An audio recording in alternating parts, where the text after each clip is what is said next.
So that's a really good question. And her question, if you didn't hear it, was it really is a Southwest dance, which is correct. It is. It actually is a Taos Pueblo dance.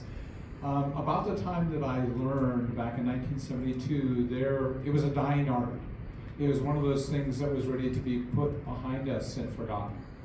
And somewhere around that time period, I learned, and a few other people started learning, and for a lot of the dances that are ceremonial dances for a particular tribe, because there's 570 tribes, a lot of those dances don't get out into the public, and people don't get to see it.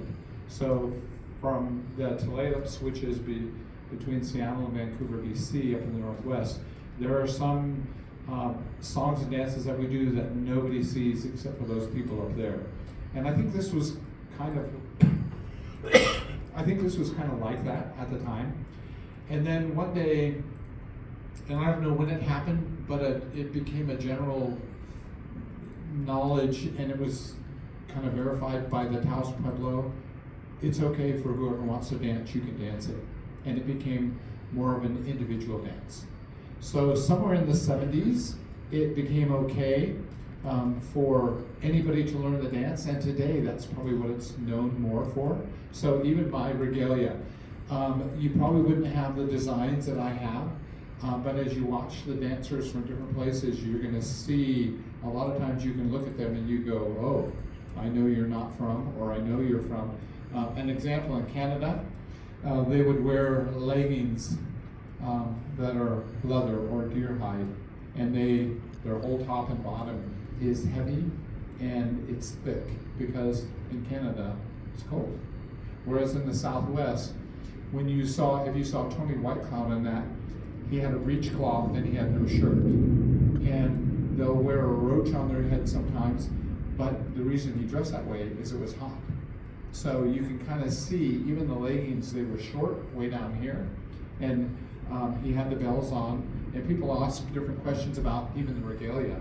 So it's become more of an independent dance, and now individuals are taking it back to their tribes, and now there are groups there's a Lightning Boy Foundation in New Mexico that is now providing an opportunity for the young people to learn the dance. So they bring people in, they bring other people, and we teach.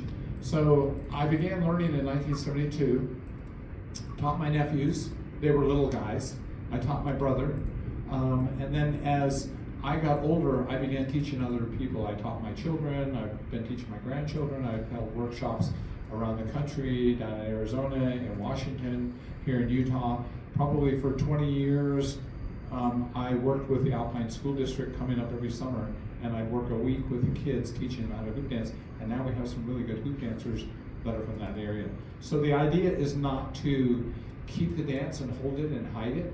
The idea now is to share it with the world, and we don't want fewer people, we want more people learning to dance. So oftentimes people will say, hey, can you teach me to dance? And the hardest thing is, okay, when can we get together and how are we going to do this? And if we can, then I'm more than happy to work with it. But yes, at one time, this was considered just a dance from the Southwest, from the Taos Pueblo. And one of the real huge differences, and I'm going to use the mic here, on our songs are slow, kind of like this. And when they dance from the Taos Pueblo, they're really fast.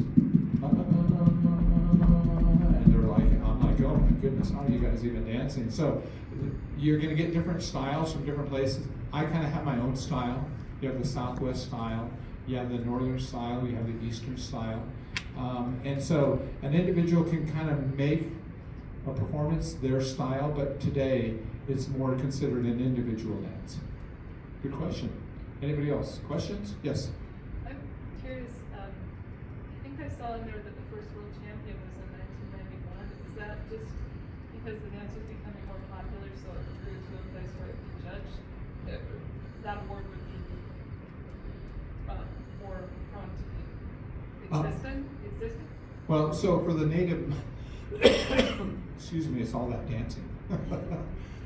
For the Native American dances, a lot of the dances were designed for us to share among ourselves.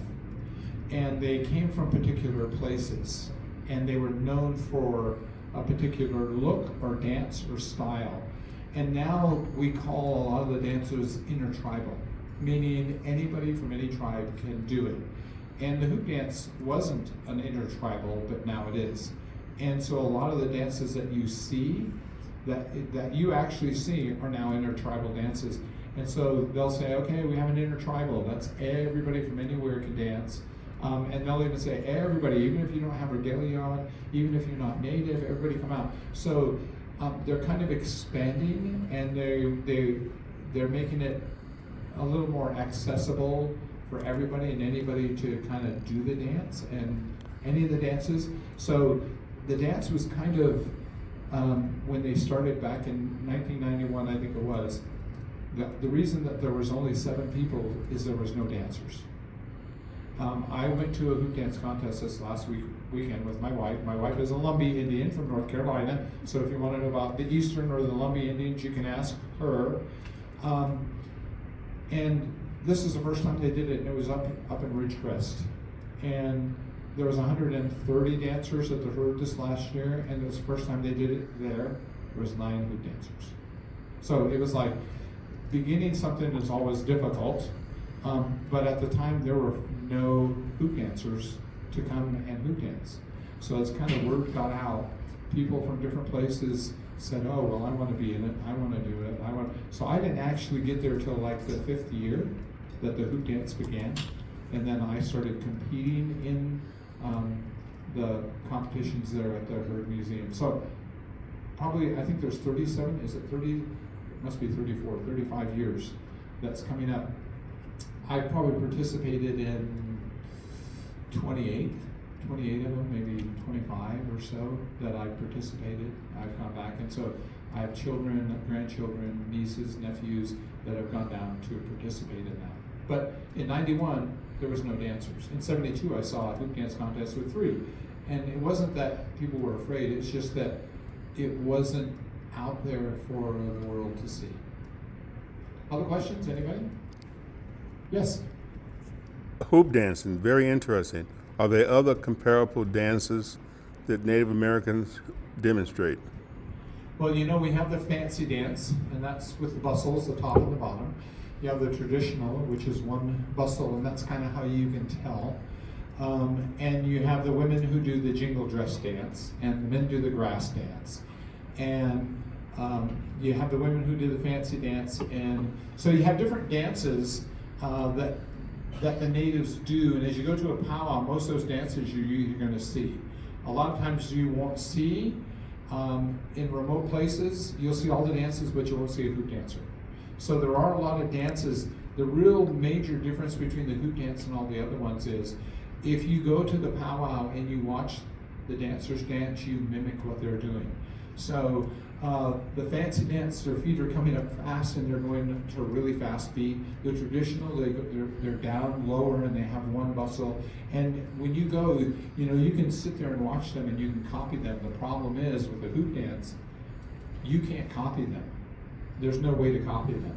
And it's like, oh, did you see that? I want to go home and practice. How? I don't know. So first you got to have the hoops. And the hoops are made in a particular style for an individual. So there should be the hoop. When I make a hoop, the hoop is my height. So I'm 6 feet tall and my hoops are 6 feet long. So when I put them together, mathematically those go together. I was a math teacher for 30 years, and mathematically those go together and they work. And they all have to be the same size, and if they're not, when I make the globe will not stay together. So there's different things in the dance. There's many dances. There are several that you can see. I would guess Weber State has a powwow. Am I correct? I don't know when that powwow is, but if you go to the powwow, it's a wonderful place to go and watch and see all the dances and see what is there and what is available, because you can learn a lot. And you can talk to them and you can ask them questions, which is wonderful. Other questions? Thanks for the question. Thank you. Yes? In Taos, Colorado, was the dance historically a men's dance? Traditionally, this was a men's dance. You know, and over the years, I've kind of talked about it. I have 2 daughters. I've got several granddaughters who dance. And at one time, it was just a men's dance. And probably at one time, just the fancy dance was a men's dance. And the traditional dance was just a men's dance. And then the women were like, well, we want to do that. And it's like, okay. So the dances were kind of added upon. I remember seeing the first lady hoop dancer, probably back in 1986. And she was performing for a Miss Indian something. And the audience, as each of the performers did what they were doing, they applauded, and then, you know, they stood and they whistled and they clapped and they did everything. And this girl got up, and I'd never seen a girl hoop dancer, a woman hoop dancer. And as she got up and danced, it got so silent. And she finished, and nobody clapped. A few people were clapping. And in some cultures for the natives, even today, they're taught women don't hoop dance. So they're not supposed to hoop dance.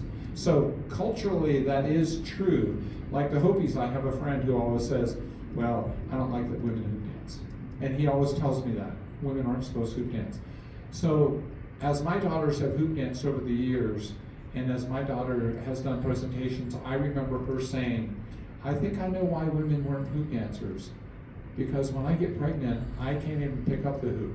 I can't put it around me, I can't form it, I can't do it, and I can't do those things because, you know, it's too difficult. I'm running out of breath, I can't breathe, and there's so many parts and aspects to it.